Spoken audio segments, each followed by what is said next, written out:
Welcome, a listener, to another episode of Spam Humbug. This is episode 142 of the podcast. And the word appears in the title, chaos, and it's a pretty apt descriptor of our adherence to topic in this episode, because I think even more than has kind of become the norm, we really wander over a variety of subjects. Although it starts on topic enough, if we can call it that, with Harmony Dragon and Hellgraph Dragon discussing Harmony's history with the Ultima series and with gaming sort of more generally. Harmony has to step away, though, at about the time that I'm able to join the podcast. And that kind of is where things meander off course. Yeah, it was me. I'm the one who pulled everything off of topic. And we cover everything such as Saskatoon berries and moonshine, which is actually legal to make in Canada with proper licensing, by the way. We talk about Canadian laws pertaining to alcohol and drugs. Safe drinking water comes up at some point, and Golden Flame actually joins the discussion right in the middle of a chat about the distinction between wastewater treatment and drinking water treatment. It's, like I say, it was just a weird sort of topical smorgasbord.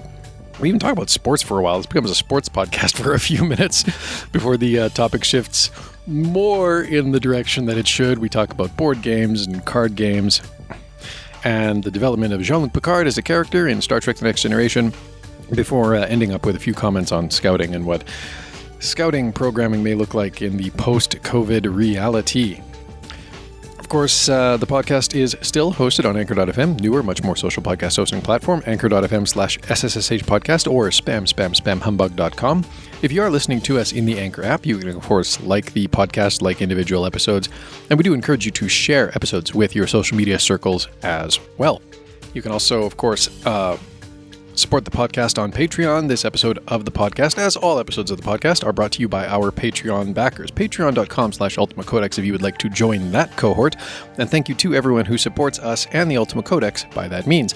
And as always, a hearty thank you to our co-producers, Seth, Golden Flame, Chris, Dominic, Violation, Cranberry, Hellgraph, Gronk, Pascal, and Thorwan. All right, let's get on with the show.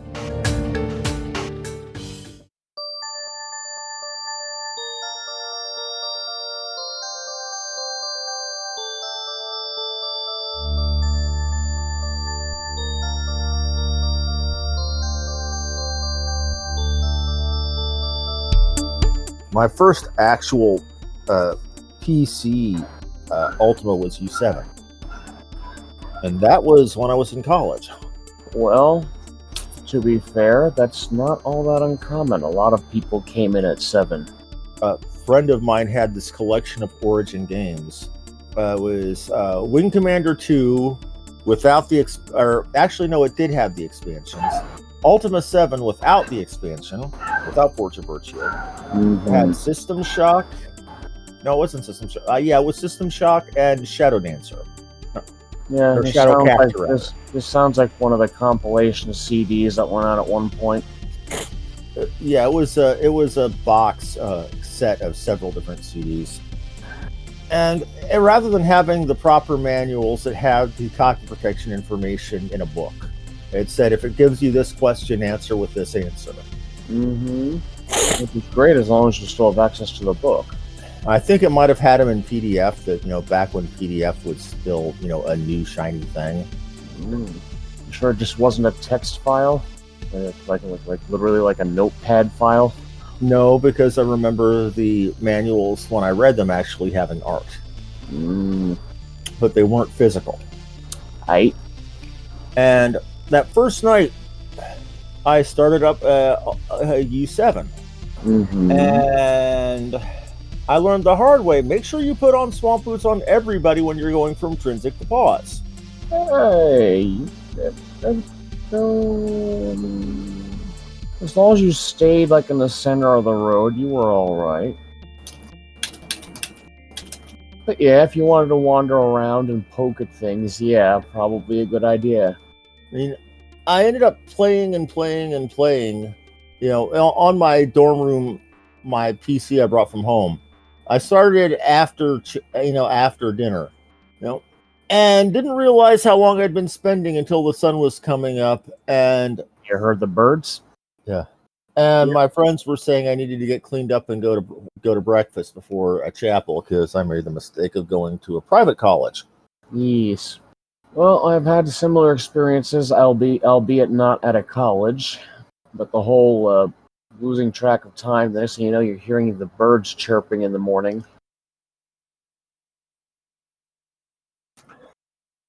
At the time, I thought it was amazing just how much interactivity the game had. Being able to take grain, turn it into flour to make dough to make bread. Mm-hmm. Even if it was just easier to cast conjure food. Well, sure, if you wanted to burn the reagents. I was young and I wasn't thinking about economy at the time. I was just thinking about how easy it was to get things. Right. I remember one of the first things I did was I screwed around with the Orb of the Moons, trying to figure out, oh, hey, where does this go? Where does that go? Because it said that where it sent you to was based on where you laid it down in relation to where you were standing. That's certainly the case with a normal functional Orb of the Moons. But what with the Blackrock generators, I don't remember if that was still, actually effective. There was a random chance you'd zap yourself. Just like if you cast a spell. Just like Lord British randomly couldn't heal you properly. Randomly, yes. Where I remember it was strange that it was only certain mages that it was, rendering completely bug nutty. Lord British qualified as one, but he was just having hard times casting magic, as were you. Lord British technically isn't a mage. Mm-hmm. His shtick is different. True, but he was still a caster. Not really. He said, remember that Ultima healers don't really work under the same system as Ultima casters. Fair enough. Well, arguably, though, other characters could cast magic, and in fact, I used them for such often in 4. Yet a lot of them weren't affected by the Blackrock. Take, for example, YOLO. Well, he wasn't rendered insane, but you might notice something. It's pretty much what you might call the pure progression casters that were affected by the ether. So Mariah, yeah, I remember she was like Mariah. Theoretically, Janna might have been, but I think they coded her more like a healer in 7 for some reason. It's really pretty much actually the actual mage, like the actual full-on mages that seem to have been affected. Just everyone else just lost the ability to cast spells. You notice nobody else has access to mana. Right. Granted, aside from enemy evil enemy NPCs. Right. I didn't think about that at the time. Granted, again, I went back from 7 to 1 through 4. Right. Yeah, I tried 6 and I had problems with the lighting in it. The fact that I couldn't see to the edge of the view map in a well-lit room because it was shadowed out from darkness. And that would have been one thing, except for that it was Lord British's throne room. Yeah, it's hard getting by in U6 when night falls. This was inside a building. Even so. I mean, I get where you're going, but at U6 as of yet, I don't think they had ubiquitous streetlights. Right. So your inside your castle is being illuminated by candles and the occasional fireplace. Right. Now, if you want to argue that the fireplaces should have had a wider range of illumination, well, that's probably probably a better argument. I'm not a coder, so I really can't say that I could have done better. Oh, you can make the argument regardless of whether or not you have the programming ability to do it yourself. No, but we're just talking about the feasibility, not like the actual, for lack of a better word, the actual reality, as opposed to what you need to do in the code to make the reality happen. Right. I do my best not to criticize U6 too much because of all of the Ultimas, it's the one I don't feel that I gave a fair shake to. And I played, like I said, fully through 1 through 4. Granted, I tried playing 5 and I just couldn't figure it out. I tried and I just do it because it felt like U4, but I tried to play it like U4 and it didn't go well. I went into it. Go ahead. No, go ahead. I went into a town. I was asked if I followed Blackthorn or Lord British. I was saying that I was followed Lord British, and promptly the guards decided to eat my face off.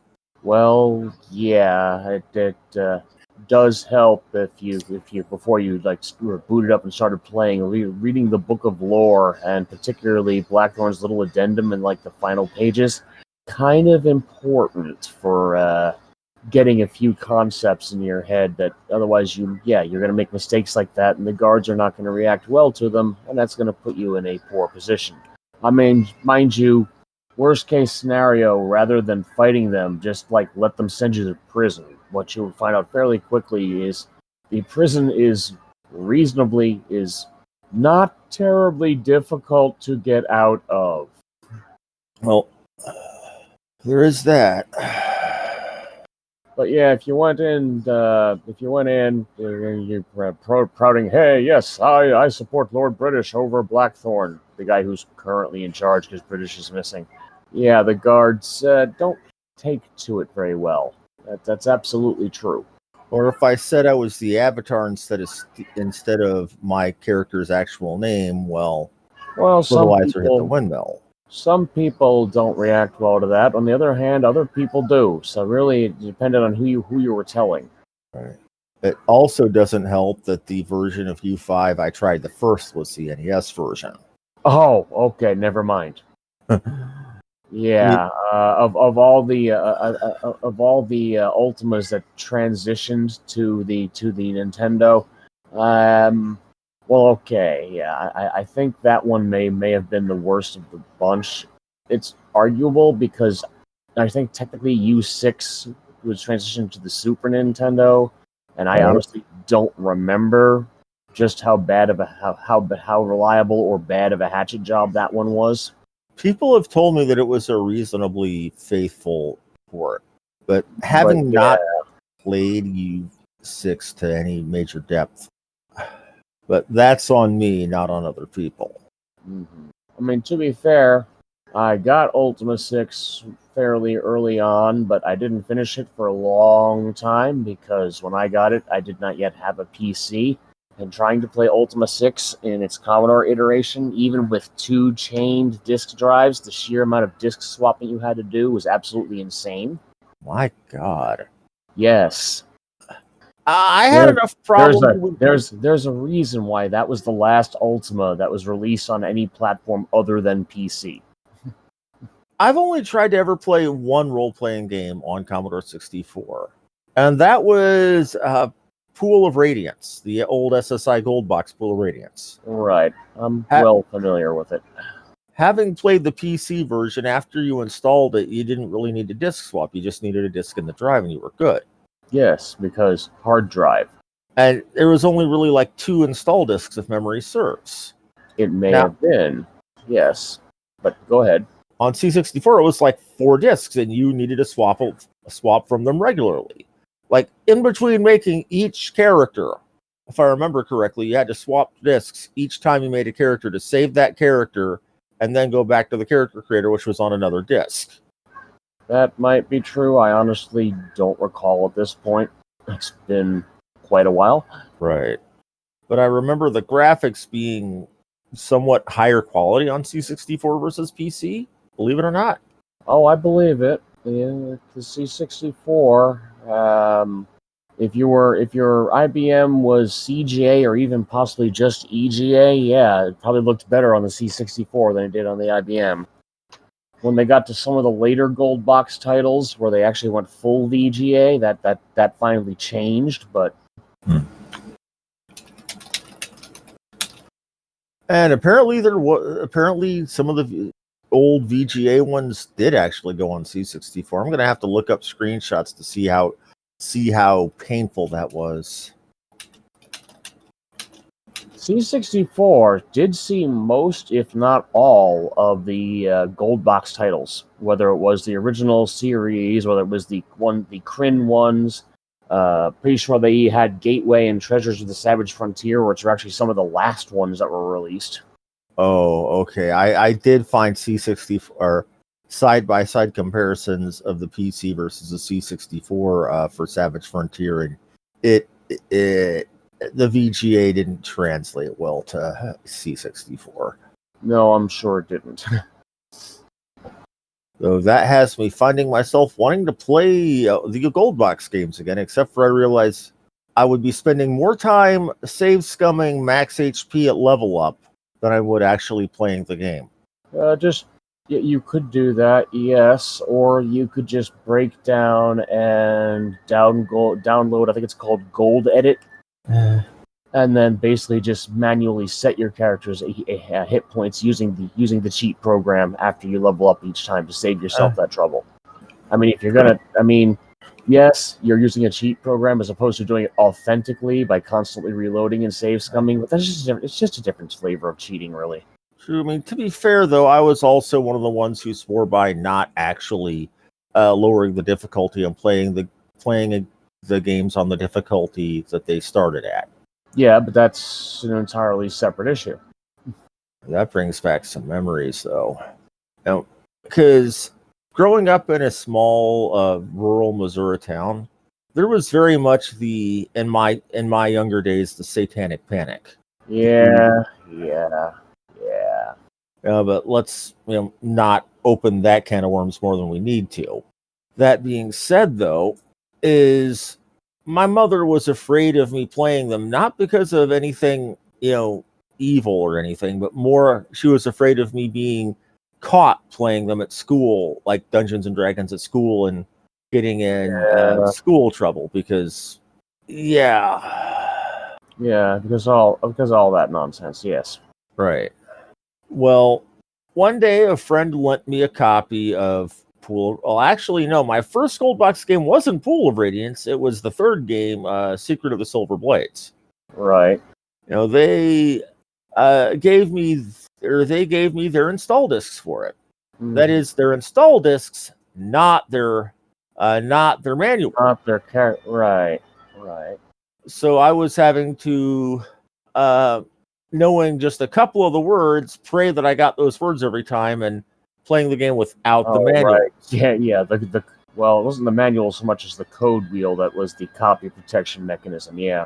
Right, and not having the story and the journal entries that actually had clues and maps and stuff. Well, yeah. Back in the days when putting that in a book would save you, money on not having as many discs in the box. Back when print was cheap, but electronic media was not. At least comparatively. Right. Though that makes one thing that makes me feel old is when I got my new PC that I got back in May. Mm-hmm. I remember I thought, wow, 2 terabyte hard drive. This is a lot of space. How am I going to fill it all? Now it's about one third full because I have, let's see, Halo Master Chief Collection. Thank you, thank you Xbox Game Pass. So it's almost like we're the unofficial supporters of the Game Pass on the Dragons now. You see Battlefield Gothic, Pathfinder Kingmaker, Final Fantasy IX, Code Vein, or as my friends have been calling it, Weeb Souls. Okay. But yeah, I remember when I thought 10 megabytes for a game was a huge game. How could you possibly play through that all? Namely, when I was installing a friend's borrowed copy, because we did a lot of that back in high school. I'm sure most of the Dragons did. Lending and copying floppies. Be careful before you go making that opinion known. You might find there's at least a few people who will prove heavily resistant to that entire line of inquiry amongst the Dragons. But again, this was literally 25 years ago for me. I grasp this. I do. I'm just telling you, I've seen almost word for word versions of this discussion come up in the past, back when we were just on the news groups. And to say that it was a heated topic would be kind. Fair enough. But being older and wiser, I make a point that everything that I play outside of emulation, even then I consider that a gray area, is something that I have legitimate. Mm-hmm. Especially since I'm a streamer, and it's an extremely bad karma thing to make money off of something that's not something that you have a right to have. Yes. But anyway, so yeah, you shared discs because that's the situation you were in. Right. Living in the middle of nowhere, that was the way that we expanded our collective pool of games that we had between us. Right. And largely, ultimately, anything that we did that with, we ended up, if we liked it long enough, buying copies of our own. I mean, I was responsible for Warcraft 1 being very popular in my school, or in my gifted class, because I lent around the demo disc I had out of a PC Gamer that had the first couple levels of both sides of Warcraft 1. And a bunch of the guys went out and actually bought their own copies of the full game. But anyway, I remember those days, the days of the 386, when I had a 40 meg hard drive. The idea of a game taking up 10 megabytes was insane. The idea of actually having to delete things to make space on my hard drive for other games seemed utterly ludicrous. Right. But it's surprising, Moore's Law and technology marching on and all of that good stuff. And when I did finally get into PCs again, around 1990, I was playing the gold box stuff. It wasn't until 95 that I actually got my first access to Ultima. Right. And then later, after I got out of college and spent some time in the Army, I ended up buying the full Ultima collection. This was right back when I believe Ultima 9 was either coming out or had already been. Ultima 9 was said it was going to be coming out for quite some time. I think it was finally officially released in 99, but they had been talking about it for like at least 2 to 3 years prior. Right. I'm trying to remember the actual date of the Ultima collection release. 1997. Okay. And Ultima 9 came out, let's see here, 1999. Okay. That would be why I remembered ads for U9, but not U9 itself on the collection. Yep. Because Pagan was already out at that point. I seem to remember that version of U2 was broken and you couldn't go to space. It's not that you couldn't go to space, but the problem was that several of the planetary maps were all represented by the same map because there was basically a shared file name issue, which is not a problem if you were doing disk swapping, like you would have been when you played U2 originally. But when you copied all the files onto a hard disk, you ended up with like 3 or 4 something files that all had the same file name, so the last one of the bunch became the file name, and yeah, that caused problems.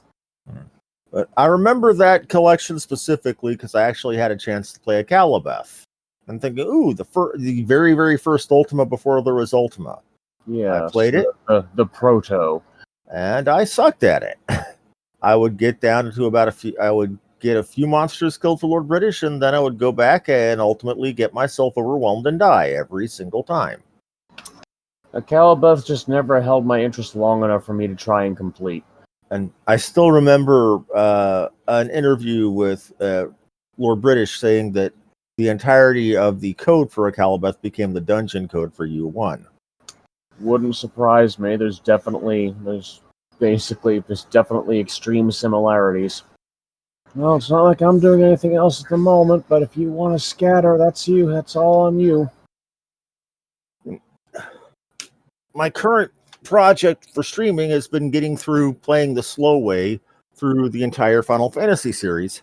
And every time I play a new one, inevitably people who aren't regulars of the channel come in and talk about their memories playing that game and how important certain things were to them. I just found it very fascinating. And it's surprising seeing certain games having an impact on people that you wouldn't expect them to have. Like, seeing some of the horrible atrocities that certain evil empires are doing in Ultima 9 right now actually sparked big philosophical political debate in my channel last night, for example. I don't want to go into it because, let's face it, politics are a minefield these days. True. But the strange thing was, when I played Ultima 9, I've played through the game to its end back in 2000. I don't remember, or about 2001 actually. I don't remember anything that I remember the tricks that I used to beat the final boss, but all of the political stuff I've gone through, all of the big character development, I don't remember any of it. So it's almost to me like playing a new game that I know I've played and beaten before, but I don't remember any of what I did. It's because it's been over 20 years. Go ahead. Are we talking about Ultima 9 or Final Fantasy 9? Okay. Yeah, if you want the big U9 fan of the group, you'd probably want to speak to Sergorn. No, that's okay. But there's a couple of the games I can say that I really didn't give a fair shake because I played them a little bit and just thought, I can't stand this. Mm-hmm. U9 was one of them. U6 was another one. U5NES was another one.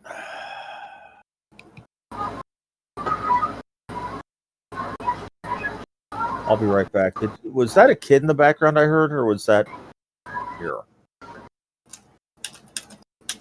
It's theoretically possible you caught a faint whiff of the television my father's watching in another room. There's definitely something in your background. Oh, I can guarantee that. Sounds like it involves a lot of screaming. At the moment. Also, hello, Kenneth. Hi. Made it. Kind of. Unless y'all are like, no, we're done. Sorry, man. Not even. It's just we were trying to find stuff to talk about. Carry on. Oh, wait, which son? Oh, hello. That's interesting. Hmm? Although that doesn't make a great deal of sense. No, that doesn't make any sense at all. Yeah, okay. Wait a minute. What is the great and wondrous nonsensical mystery? I'm trying to figure out if this... Okay, no, the power bar that's kind of attached permanently to the shelf next to me is in fact on. So what's the deal with this power brick? One of my power bricks is not producing. Installed by the nice people at the intelligence agencies, and you shouldn't ask too many questions. Yeah, well. There we go. That seems to have woken it up. Let my switch go too long without charging. Yes, and then all of a sudden that will generally result in a non-responsive switch. That has been my observation. But then just plugging in the power supply, or plugging it into the power supply, it wasn't pulling a charge, which is always concerning when it's, a fairly expensive piece of equipment. Yes. Turns out, though, that I just had to reseat, I guess, the adapter. Oh well. No Switch update tonight. Well, maybe a little later. Wow. That stuff is strong. I'm out of wine, and I don't have any beer. Well, no, that's not entirely true. There's some beer in the fridge, but I daren't touch it because it's like one of the only beers my wife can drink. Yeah, that would probably be ill-advised. Yep, so that leaves me with either the whiskey upstairs, which, granted, is good, or Saskatoon Berry Moonshine. Oh, dear. It's a very Albertan drink. I'm sure. Could be worse. Could be worse. It could be a very Tim Burton drink. Yes. Saskatoon berries are delightful. They truly are. In just about any of their various uses. I feel like I missed a very interesting conversation. Not really. I was just complaining about the fact that... Well, I was complaining about... Yeah. I was complaining first that my Switch wasn't charging because apparently I needed to reseat its power adapter. There's a little power bar kind of duct taped to the shelf right beside me, where all my electronic things are drawing power through, of course. And then I was just briefly commenting that, I would normally have like a glass of wine or something for a recording session, but being that I'm out of wine and being that the only beer I have left in the house is the kind that my wife can drink, which means I dare not tap into that supply absent permission, since there are very few things that she can still actually, at least where alcohol is concerned, there's very few things that she can still have. Bud Light, interestingly, is made entirely with rice, and so is safe for her, unlike many other beers which use, well, I mean, primarily barley, but oftentimes a blend of grains, which sometimes incorporates corn. And we talked about the corn allergy previously. Well, So- corn liquor tends to be a major thing in the Midwestern states of Or just various anywhere in degrees of North America. legality. Yeah, to anywhere in North America, really. But yeah, there are certain types of liquor that kind of rely are dependent on. I believe bourbon, right? Has to be corn derived. Tennessee sour mash. I wouldn't know. The strongest thing I consume is maybe a half-strength strawberry daiquiri every 2 to 5 years. Well, right now, absent any other option, I have Saskatoon Berry Moonshine. That's what it says on the bottle. It just sounds like trouble in a bottle right there. It's not as sweet as I would think. Yeah. It's got some kick to it though. It leaves me wondering about Canadian marketing law when they actually market something called moonshine. Here in the United States, that term brings connotations of something a bunch of good old boys brewed in the backwoods in their homemade still. By 100-pound yeast and some copper line. Everybody knew that he made moonshine. My brother Bill has a still on the hill, laid off or runs off a gallon or two. Yeah. So, and I mean, here's the thing. It's actually legal to make moonshine in Canada as long as you have a proper license. So. But if you have a proper license, can you really call it moonshine? Well, there is that, right? Because I mean, the whole idea, behind that name is, of course, that you're making it under dark of night and clandestine circumstances. But yeah, no.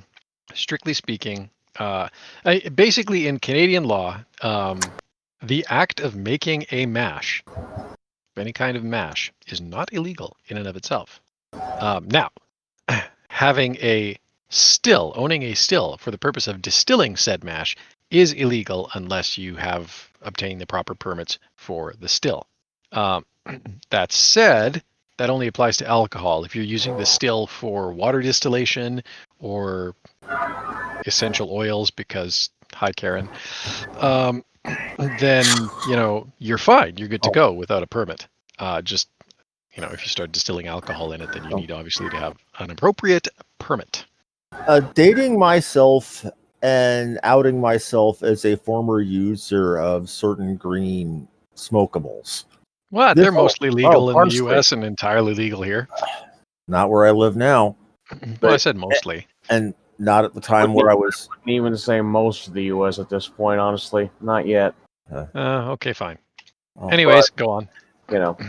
Well, the curiosity that was the 1990s head shop, where you had all sorts of various colorful, pictures of Bob Marley and Frank Zappa and Roger Waters and such on the walls of the place, but also all sorts of signs saying these pipes are for tobacco only, not for use with anything illegal. Wink and a nod. Right. And yet you could hear the counter monkey talking to any of the users about this or that different cultivar. We had shops like that here, though, too.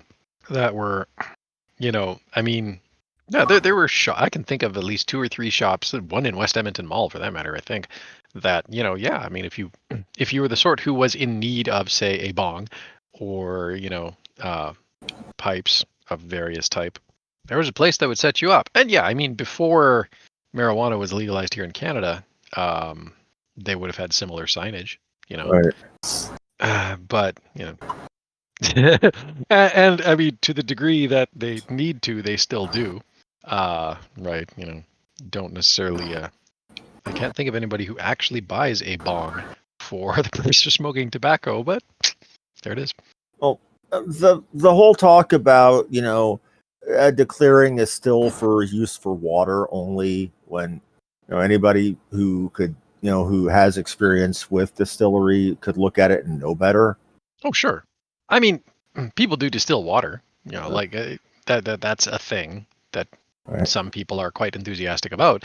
But because God, even like one of my relatives is a fluoride truther. Like, oh my gosh. Oh, But God. Are you kidding I know, me? right?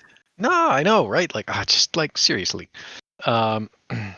Yeah, she was all like, "Yay, our city got rid of the fluoride in water," and then like every dentist that I know is like, "Yeah, it's a disaster down there. Like, we've seen such a spike in cavity rates." But be that as it may, they come in all shapes and sizes, I guess. Yeah, be that as it may, there are some people who do. Mostly in the rotten and hold-filled sizes these days, but yes.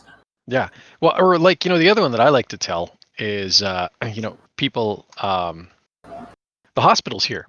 You want water in a hospital? It's tap water. You want water in a hospital in Alberta? It's tap water. Because that is, and they've tested, like, they've done like repeated testing on like different kinds of bottled water and things like that. And the only water that meets this might just be an Edmonton area thing. I don't know if it's true in Calgary, for that matter, but at least in Edmonton, the only water that consistently meets their standards, right? Unless they need like, it's different if we're talking about like, like if they need like pure reverse osmosis distilled water, sure, fine, whatever, then obviously they're going with that.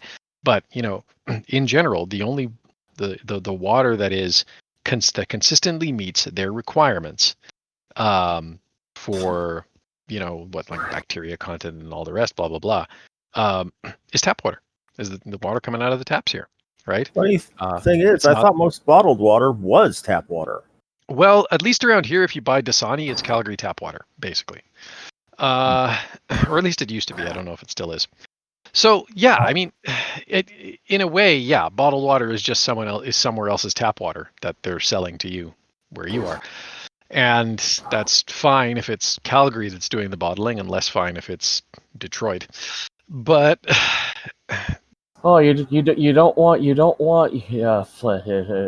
Water. You don't want water from the finest Flint reservoirs and aquifers. I know, right? Outside of that, though, back in that's something that we take for granted these days is the ubiquity of safe drinking water. Oh, for sure, for sure. Everybody complains that their drinking water where they live sucks. Well, and I mean, like I've been, this is kind of one of the things that I enjoy about being a world traveler. Well, enjoy and don't, right? Because I can tell, Edmonton water from Calgary water to a certain extent, right? Like they do, because, and it's a combination of factors, right? I used to work in a water treatment plant, so I got a lot, like a very like a very close-up view of the exact process by which water is treated, at least around here. My sympathies. My future father-in-law is a wastewater treatment, Well, there's a difference between wastewater treatment and drinking water treatment. Now, I have seen the wastewater treatment side too. I've done cybersecurity assessments at wastewater treatment facilities, and that's, what, actually though, like that one's interesting because I think the most fascinating thing at a wastewater treatment facility is the fact that they have to heavily oxygenate a lot of the treatment ponds. And the reason they do that is because everything sinks, Right. And it's funny when you're walking past the treatment pond, it's like, do not fall in. The techs are like, whatever you do not fall in, because you drop. You go under. There is no floating. Right. Because it's so oxygenated. So, like, but yeah, water treatment plant or wastewater treatment plants, a little bit smelly. Water treatment, like for drinking water, different again. So I've seen kind of both sides of it, just over the course of all the different projects and places I've worked over the years. Oh, who's this? Pooh. Hark, a wild golden flame. Hello. We were just chatting about water treatment. Which can tell you just how focused and on topic we are. Are we ever on topic? That was my point, in fact. I've given up on asking if there's a topic. Yeah, I used to try. I really did used to try. I know. And Now we're all why? very trying. Yeah. That never Carmelo? stopped. That's not a now thing. That's just a continuous thing. True. Yeah, pretty much. But yeah, like it's just trying to think of like the best way to. But yeah, like I can like I go to different places and I drink water and it's like, oh yeah, this is different. Like I can kind of tell. Some places more than others. You must get an awful lot of the tourist trots. You know what? No, actually, I'm lucky in that regard. But then again, I haven't been sent to, thus far, I've not had to go anywhere that has required an exotic additional collection of vaccinations. I'm not necessarily sure that will hold true for the remainder of my career. I don't even mean going to countries where you need them. I'm talking more going to a different water table, getting a different bacterial load in your stomach, getting the local flora in your stomach compared to what you normally drink at home. Though, like that's the thing. I've been fortunate to have come to at least I've come at least this far in my life with a fairly cast iron stomach. Even to the point where sometimes like I'll where like when we've had food poisoning through the house, right? Everybody else will get sick and I'll feel like crud, but maybe I'm the only one who's not throwing up, right? Like I'll sometimes weather it better than the rest of the household. I don't know what it is, but like I can get away with a lot in terms of what I can hit my stomach with and not have to pay the price for it. Except sriracha sauce now, which is unfortunate. You see, because that's something I've experienced, being an army brat and having spent time in myself. The whole family bug of picking up stakes and moving every 3 to 4 years is something my family did when I was growing up. Right. And not to mention after Dad passed, us moving to Florida and the 7 months I spent alternately in Lethbridge and Medicine Hat when I was living with my girlfriend at the time. City of Mystery. Go on. Every time I made a major move for the first couple of weeks, my guts were in knots from the, getting used to drinking the local water. Yeah. I won't go into graphic detail, but no need. Having never lived in Canada, having never spent time in this part of Florida until we moved down,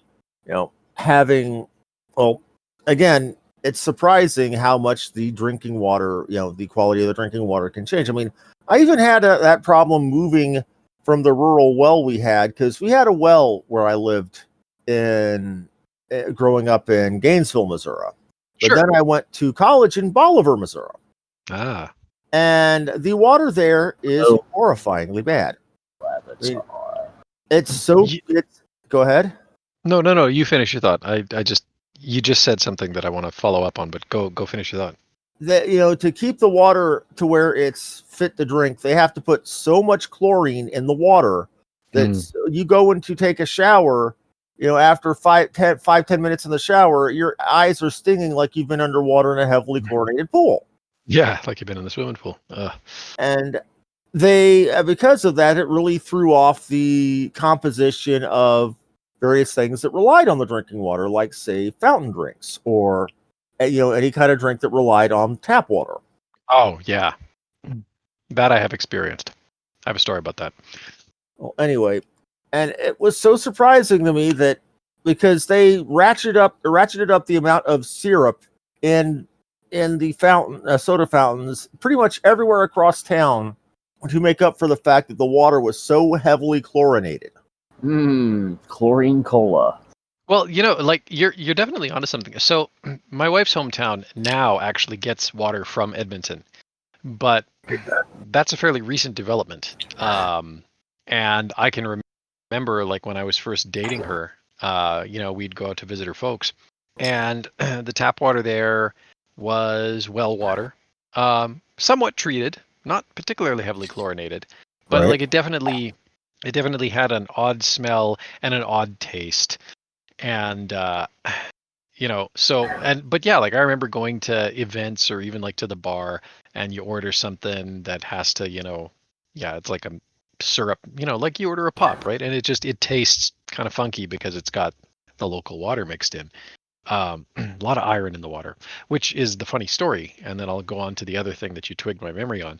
The funny story was, so my mother-in-law used to, I don't know if she still does, but for the longest time, she was like regular blood donor, right? All right. And at some point, my wife's folks started getting in the I don't know if it's Amazon that their service is with, but like the big water cooler, right? The big water cooler jugs. Right. And they started drinking that almost exclusively because they were sick and tired of the tap water. Not that I blame them. Thing is, the next time she went in to donate blood, they turned her away because she didn't have enough iron, right? Because they test it. Right. So she started not wanting to go back to just drinking tap water exclusively because they do have a lot of iron in the tap water. It definitely has that kind of a tangy taste to it. All she did was, for the cup or two of tea that she would have in a day, that was, it would be tap water that went into the kettle instead of the cooler water. And that was enough. That was enough. The next time she went to donate blood after that, they did the little test. They dropped the drop of blood into the solution, and it just sank like a stone. So very, very iron-rich water. But you twigged my memory on something, because like I remember as a kid, Right. We would often go and visit my dad's mom. And my dad's mom lived, actually, it's kind of, I don't know if I've ever told this story, and I won't get into it now, but there was a time when, my wife and I were first dating,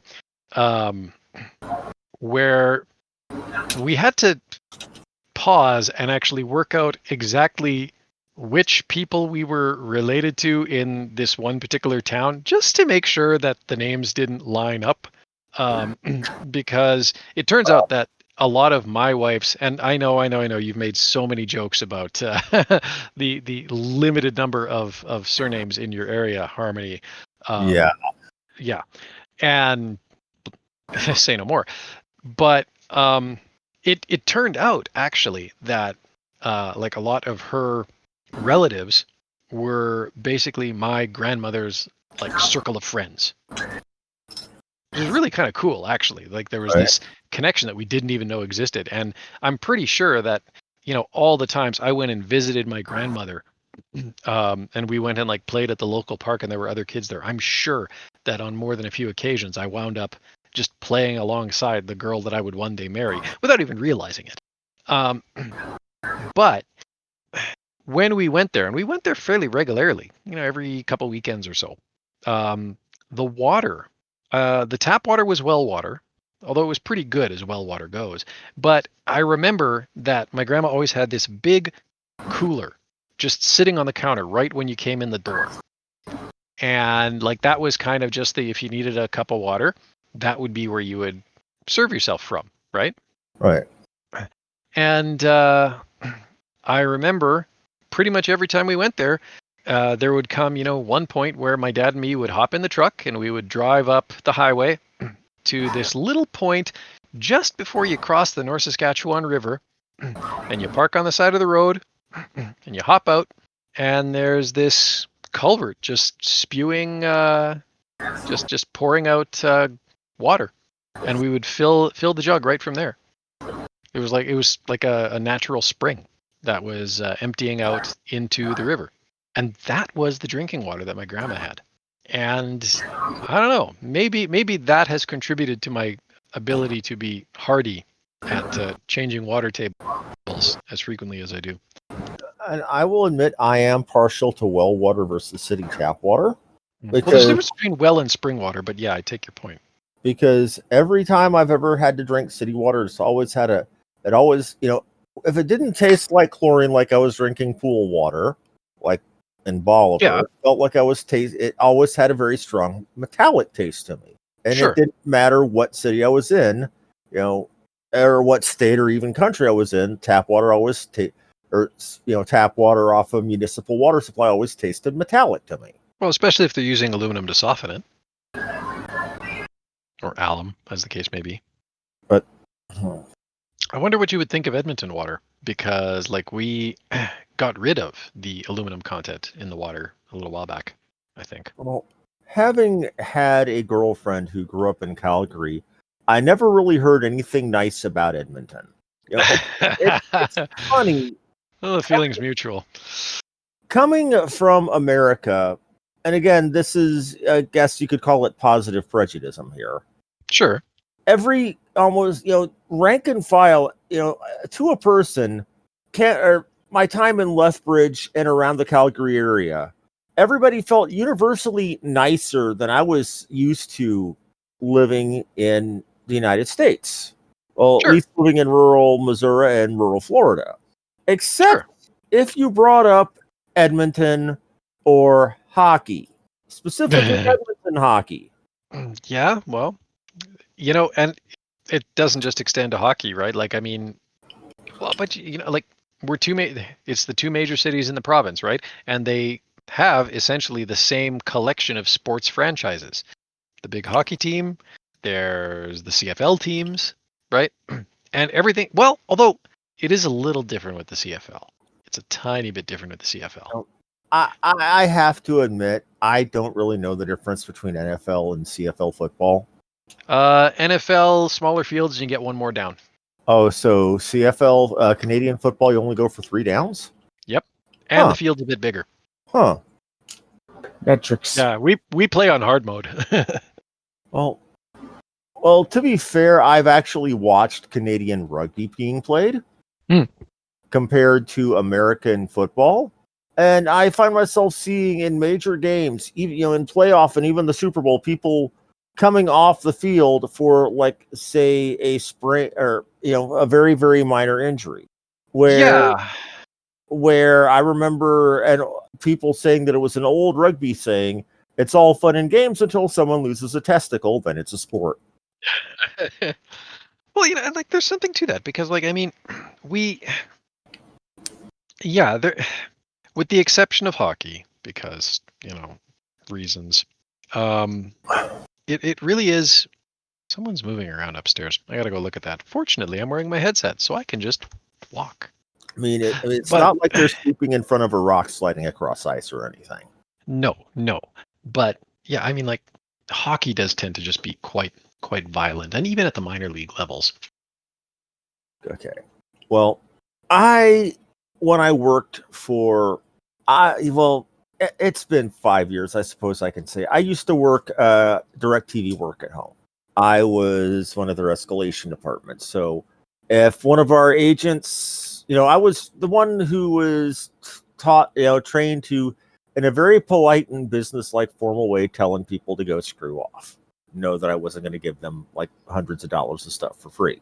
Anyway, I had a customer call in looking to try to get the nationwide channels for watching collegiate hockey and for watching minors hockey, not watching NHL. Well, I also pointed out that part of our sports package also included Canadian teams. You see, you've heard of soccer moms. This lady was a hockey mom.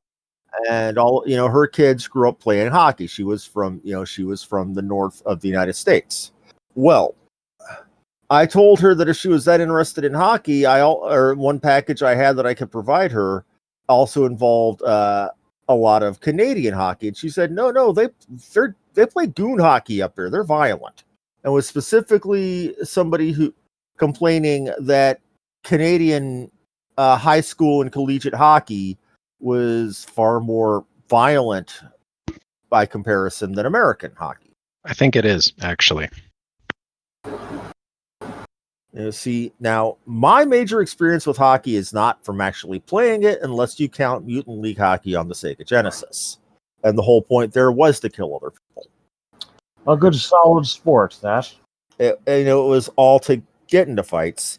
In fact, that was, much like Blood Bowl, from Games Workshop. It's, often easier to reduce the amount of live players on the other team and walk the walk the puck across the rink rather than, doing it through excellent plays.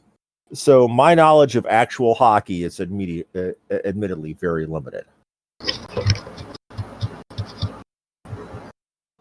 But go ahead.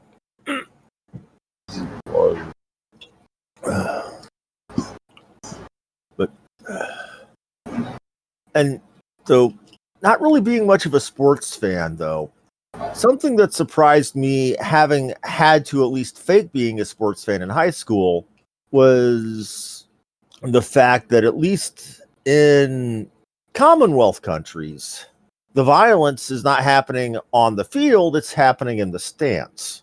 Now, I've heard legends of the quote-unquote British soccer hooligan.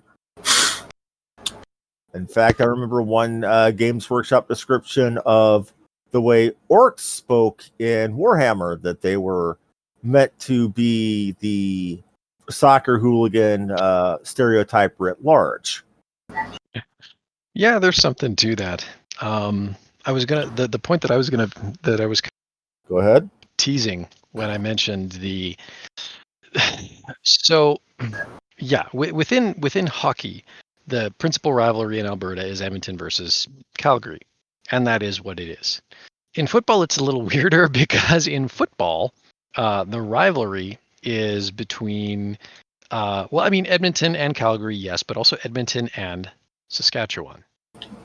To the point that during CFL season, the local Rough Riders fan base will routinely buy billboard advertisements near the football stadium, basically, trolling us with the fact that they exist in our midst. So football obviously is whereas there are modes of playing hockey that do not involve aggressive physical contact, football is a contact sport. Well, they've tried to make it not. I mean, technically, when I was playing junior varsity, we were officially playing two-hand touch. Right. It's just two-hand touch at high velocity will knock you on your ass. It doesn't matter what you do. Exactly. I mean, we were wrecking each other. Yeah. But the thing is, you do have a point there, because I find football kind of, weird in a way, because on the field, the players are hitting each other, and occasionally there are, there's not really you never really see a hockey fight at a football game, They're tackling each other and they're slamming into each other and all of that stuff. And occasionally, yeah, you can see tempers boiling over and, people are raging at each other on the field. But it rarely ever comes to, fisticuffs, right? Versus the all too common sight of two guys going at it in the hockey rink. But the fans at football games are, let's just say that, and this holds true in both directions. If you are wearing, so I've mentioned 3 teams: Edmonton, Calgary, Saskatchewan. Basically, if you are wearing obvious indications of team colors and you walk into, especially the men's room, and predominantly there are not your team colors in there, best hold it for a few minutes, lest you wind up with somewhat damper pants than you entered the room with. I could tell you about some football rivalries. I live in Florida. Have y'all ever heard of the big rivalry versus the UF Gators and the FSU Seminoles? No, but I'm assuming that college football rivalries are every bit as savage as, any other sports rivalry one could name. Well, they are. Yeah, they're definitely so here in Florida. I mean, we would see people, I would go to the grocery store, see people actively arguing in the parking lot, or seeing somebody at work having a Gators or FSU pennant up on their cube, suddenly finding that pennant being, taken down or torn off the flag or the pole. And, it got heated. However, I felt bad for my manager when I worked for Dell for a few years because he was from Miami. Oh. So he had his own team he was rooting for, and both sides of the Gators Seminoles rivalry were giving him the stink eye. Yep. Man, this is some great video games podcast. Hey, we just talk about sports all day. Yeah, but Well, when you think about it, though, speaking of football, the violence is actually part of the game. I mean, you realize it's sublimated squad-based objective combat. Yeah, for sure. And I totally get that. Like, and that's what I was getting at earlier. It's like there's non-contact variants of hockey, and that's fine. But football, tackling is part of the game. It is what it is. You can play flag football. You can play, like two-hand touch. But are you really? But let's be honest. Even if you're technically playing flag football, most people just go to cream the other side anyway. Yeah, it does happen, and depending on who your gym teacher is, they either call it or let it happen. I'm just kind of nervously watching my phone here, because it's already 11 o'clock here, and the minute my wife texts me, I basically got to drop everything and run up and start making food. But I think I'm good for a few minutes. This will be a short and somewhat weird episode, but that's okay. Wait, how is that different? It is true. It is true. Well, usually it's long and weird, not short and weird. Okay, I'll give you that. Yeah, we don't have Dr. Cat back, so it's not like super weird or brainy, but You just beat me to it. Normally, then if we were again, going to be thinking about super weird or brainy, I'd think of Cran coming in talking about Scrabble. I thought I was good at that game. Woof. No, you are not good at that game.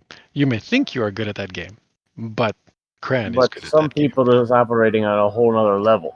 This is like me playing cribbage against my wife.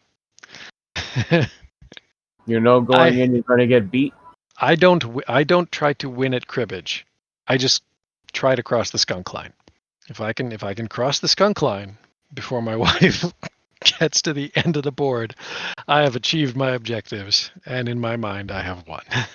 To be fair, I would argue when it comes to a competitive game of, there's skill in cribbage as much as there's a chance, but still, when it comes to games of skill, you learn more from a loss than you do from a win.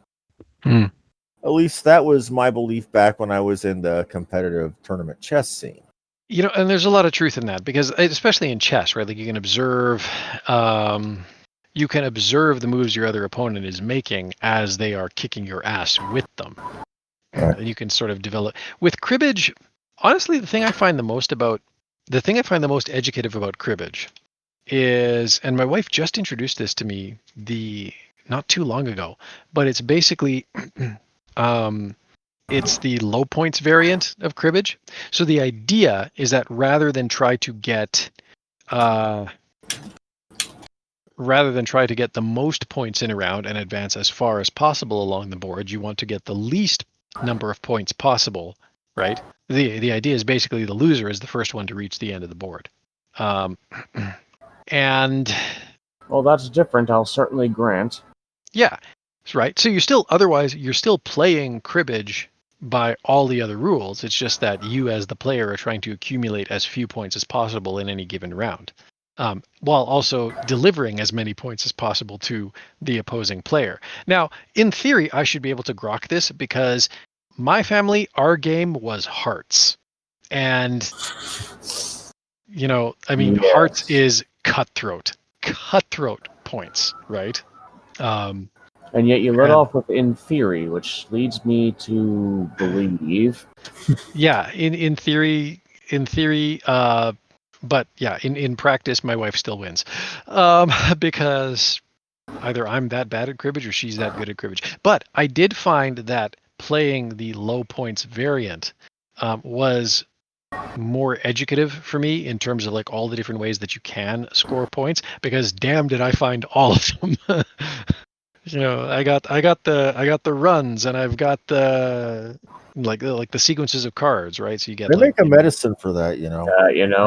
there you go. See, I was trying bringing us back to the water discussion earlier, right?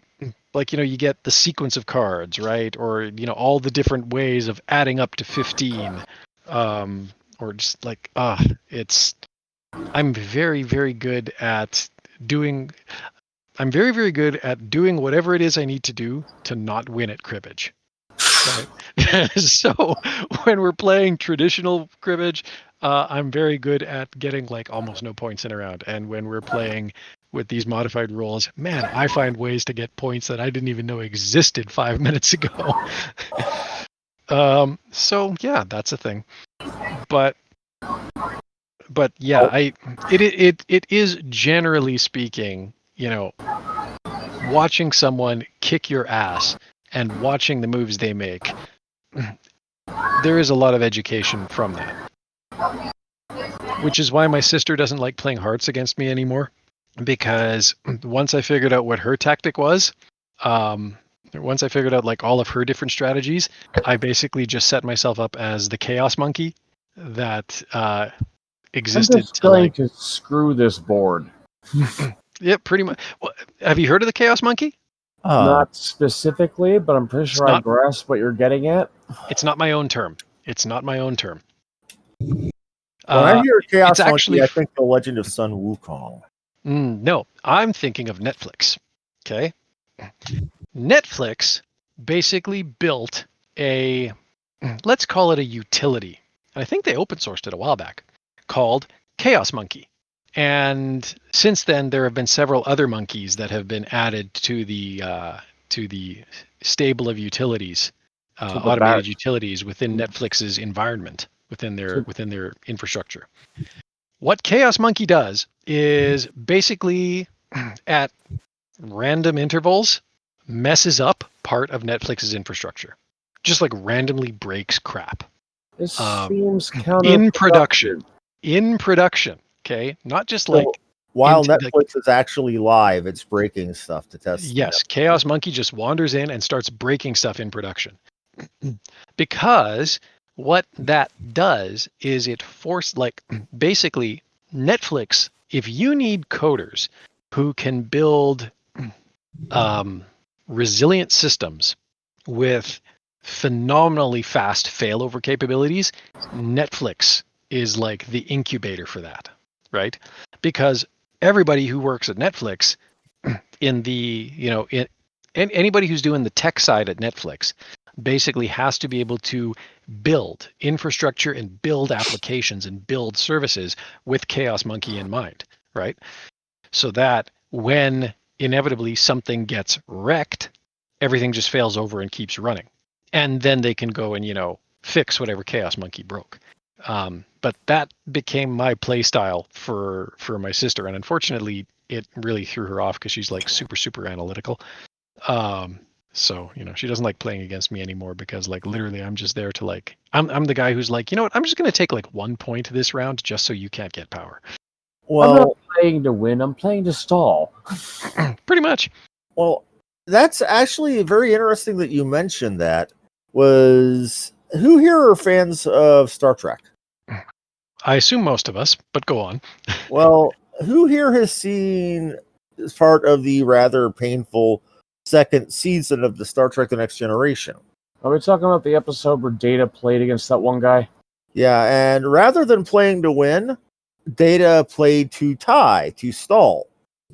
And basically out frustrated the other guy until he basically seeded the match. Right, because that was Measure of a Man, right? Logically, I believe so.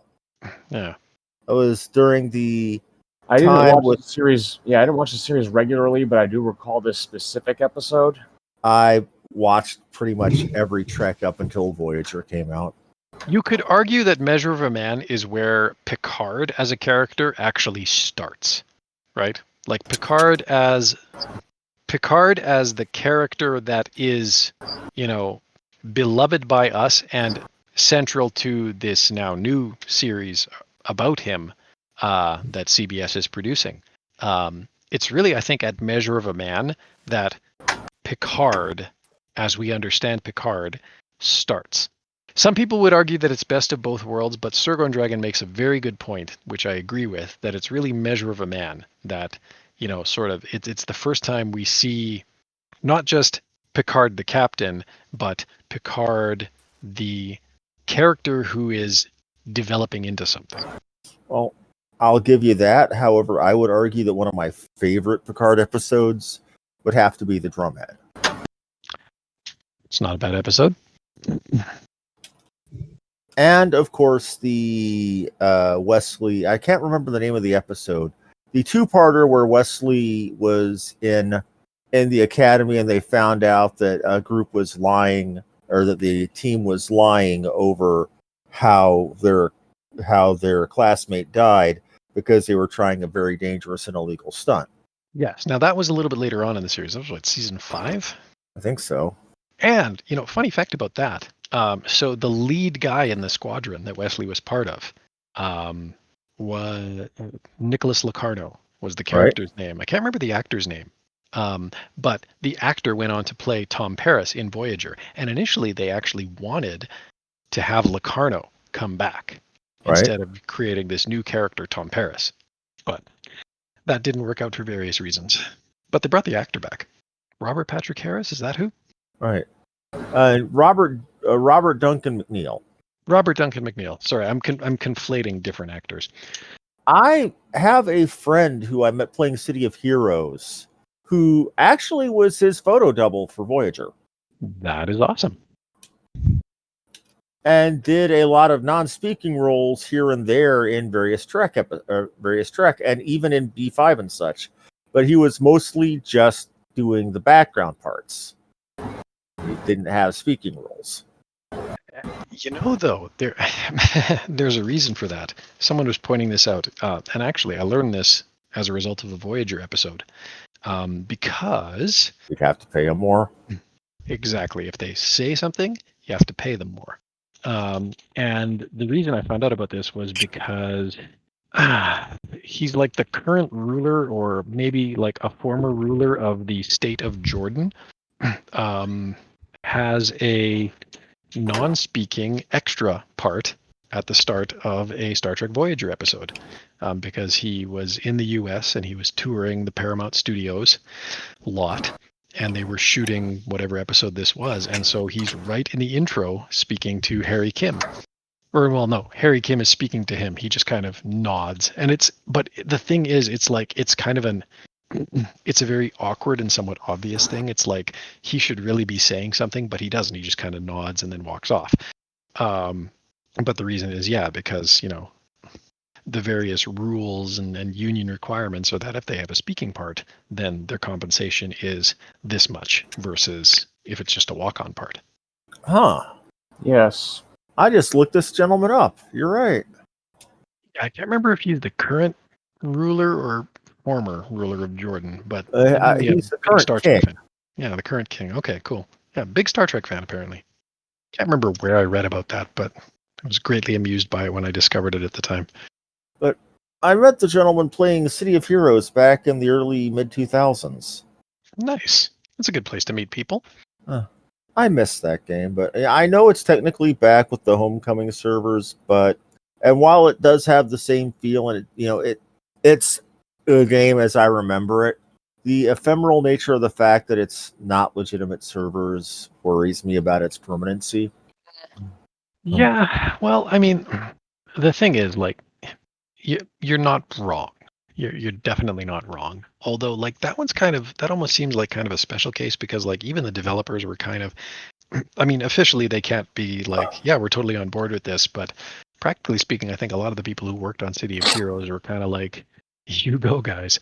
And the publisher has decided not to, ruin their fun.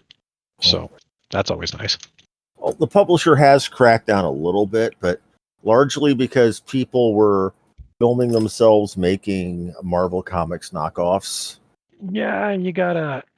It's not a case of protecting your own IP. Then it's just stopping the obvious infringement. That's called preventing the lawyers from showing up. Because do you think Marvel would have went after the fans keeping the servers up, or do you think they would have went over for NCSoft, who originally made the game who owned the rights to the game from 13 years ago? Yeah. Well, and especially because like that becomes a question of, well, what assets were pre-populated in the game that enabled this to become a copyright infringement, right? Well, to be fair, that was part of why Marvel sued them back in the day. That lawsuit kind of went away when it found out that the people who were making Marvel copyright infringing things were Marvel employees. Yeah, well. A little irony. Just a little. It's true. I spent so much time into that game. I kind of spent way too much time in that game and let it take over too much of my life. Well, that does happen. I was very heavy into the roleplay community at the time.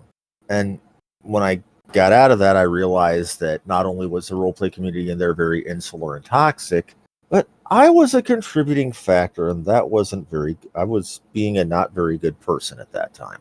That is risk. This was not your most avatarly moment. Yeah, that was not virtuous. But, I mean, well, I think we can all appreciate that it's sometimes very difficult to sort of, go against where groupthink is taking things. Especially when you're in the heat of it and, it's like a community that you really know and love and internalize. And I'm having some of this trouble right now with Scouts Canada, but kind of in an opposite way, because it's like a lot of the people that I respect in Scouts Canada have really, they're looking at the door and trying to find an exit. It's like, really, guys? Really? Well, just like, and I mean, like Scouts Canada, like we're in the same boat as everybody when it comes to this pandemic stuff. And unfortunately, like some of the policies Scouts Canada has put forth in terms of like, how we can proceed with scouting in the quote new normal unquote, really rubbing people the wrong way, especially because like we lose the ability to take the Beaver Scouts camping, which I mean like that was a hard-won battle in the first place. And so a lot of people are like, I don't know if I can keep going like with this. So I don't know.